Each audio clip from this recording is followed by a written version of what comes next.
বগুড়ার গোদারপাড়া এলাকায় শহরের চারমাথায় যে গোদারপাড়া এলাকা সেখানে একটি নকল ও ভেজাল সার কারখানার সন্ধান পেয়েছে এনএসআই এবং জাতীয় যে গোয়েন্দা সংস্থা রয়েছে সেই এনএসআই এর দেওয়া তথ্যের ভিত্তিতে একজন নির্বাহী ম্যাজিস্ট্রেটের নেতৃত্বে সেনাবাহিনী পুলিশ অর্থাৎ যৌথ বাহিনী কিন্তু সেখানে অভিযান পরিচালনা করছে। মূলত এই যে ভেজাল সার কারখানাটি রয়েছে এখানে ভেজাল সার ও কীটনাশক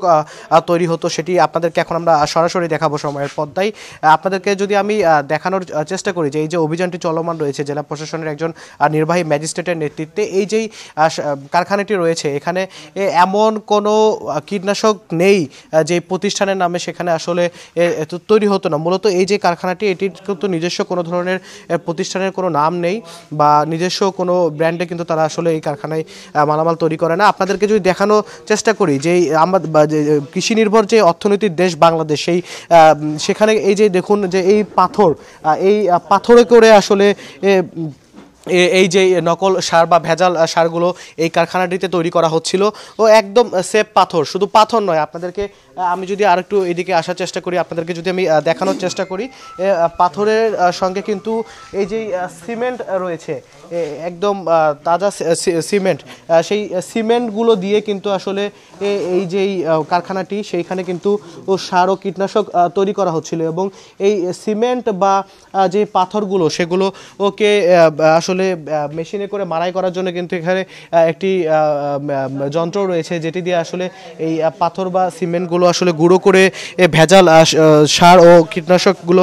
তৈরি করা হতো। ও তো যেমনটি বলছিলাম যে এখানে যে অভিযানটি চলমান রয়েছে একজন নির্বাহী ম্যাজিস্ট্রেটের নেতৃত্বে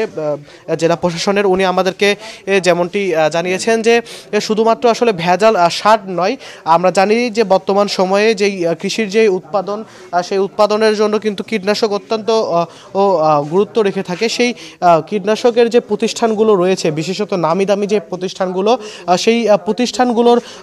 নাম ব্যবহার করে লোগো ব্যবহার করে সেই প্রতিষ্ঠানগুলো যেই জায়গাগুলো থেকে আসলে তৈরি হয়ে থাকে সেই প্রতিষ্ঠানগুলোর ঠিক হুবহু ব্যবহার করে কিন্তু আসলে এই যেই কীটনাশকগুলো সেগুলো কিন্তু তৈরি করা হতো। ও বিশেষত সিনজেন্টার মতো সুনামধন্য যে কীটনাশক প্রতিষ্ঠানগুলো রয়েছে সেগুলোর নামও কিন্তু আসলে এই যে ভেজাল সার কারখানা বা এটি রয়েছে সেখানে তারা পেয়েছে এবং এখানে যারা দুইজন শ্রমিক রয়েছিল তাদেরকে প্রাথমিকভাবে আটক করে রাখা হয়েছে, তবে তাদের বিষয়ে কিন্তু চূড়ান্ত কোনো সিদ্ধান্ত এখনও প্রশাসনের পক্ষ থেকে জানানো হয়নি। মূলত গৌতম নামের এক ব্যক্তি বগুড়া শেরপুর উপজেলার, তিনি এই প্রতিষ্ঠানটি আসলে চালাচ্ছিলেন বছরের পর বছর ধরে প্রশাসনের নাকের ডগায়। এবং যেমনটি বলছিলাম যে এই যদি আপনাদেরকে দেখানোর চেষ্টা করি, এটি এগ্রিভিশন ইন্টারন্যাশনাল নামের একটি কোম্পানির নাম ব্যবহার করে আসলে এই কীটনাশকটি তৈরি করা হয়েছে। যদিও এই যে এগ্রিভেশন বা এই যে অটোফুরানের মতো যেই কীটনাশকের নামগুলো এখানে বলা হচ্ছে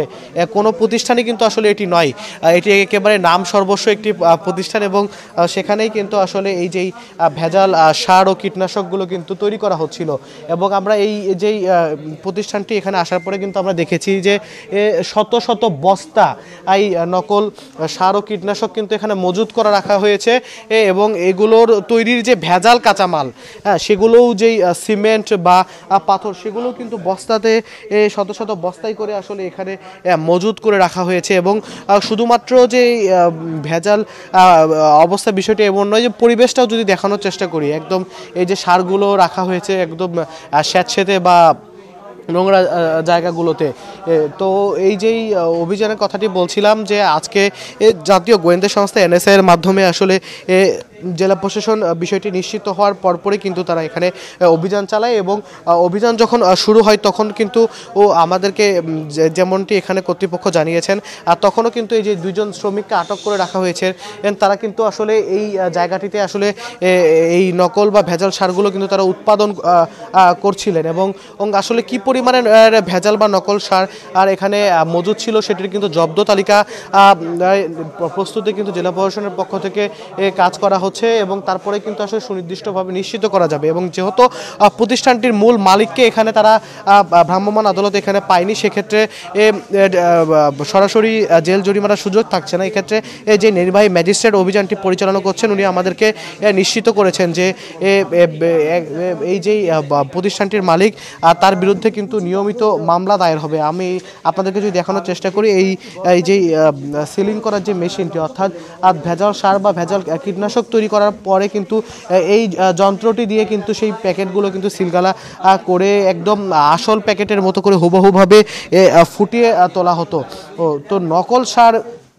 বেনামে আসলে সার কারখানা বা কীটনাশক পরিচালনার পাশাপাশি যেমনটি প্রথমে আপনাদেরকে দেখিয়েছি যে সবচাইতে ভয়ানক যে ব্যাপারটি, সিমেন্ট এবং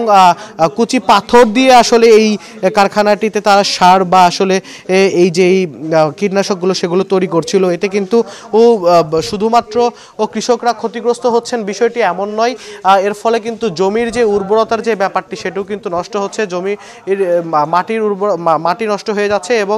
কৃষকের যে আসলে ফলন পাওয়ার কথা ছিল তার যেই সাধ্য মতো সেই ফলন কিন্তু আসলে তারা পাচ্ছেন না। এবং আমাদের কৃষকরা আমরা জানি যে রোদে পড়ে বা বৃষ্টিতে ভিজে দিনের পর দিন তারা যে মাঠে পরিশ্রম করে থাকে, এই ভেজাল সার বা এই কীটনাশকগুলোর কারণে কিন্তু আসলে তারা ক্ষতিগ্রস্ত হচ্ছেন। এবং প্রশাসন বলছে এই অভিযান এখানেই সীমাবদ্ধ থাকবে না। এই